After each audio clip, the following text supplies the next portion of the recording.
Kollecin direktoru Asif Ruşenov bildirib ki, tədbirin əsas məqsədi dövlət qurumları, müəssisələr və vətəndaşlar arasında kiber təhlükəsizlik sahəsində maarifləndirmə işini gücləndirməkdir.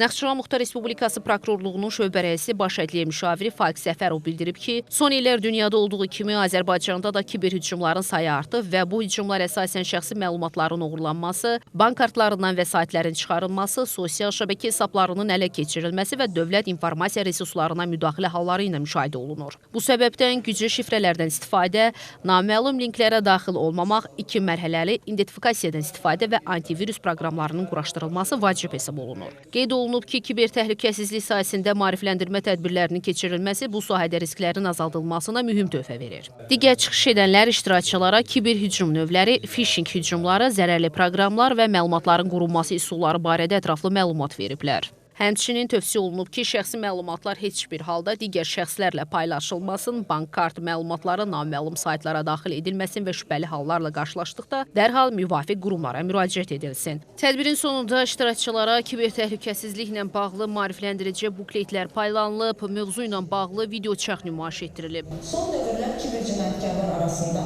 geniş yayılan üsullardan biri bank kartlarının drop kimi istifadəsidir. Həsən Məmmədov, Cəmil Məhərrəmov, NTV Xəbər.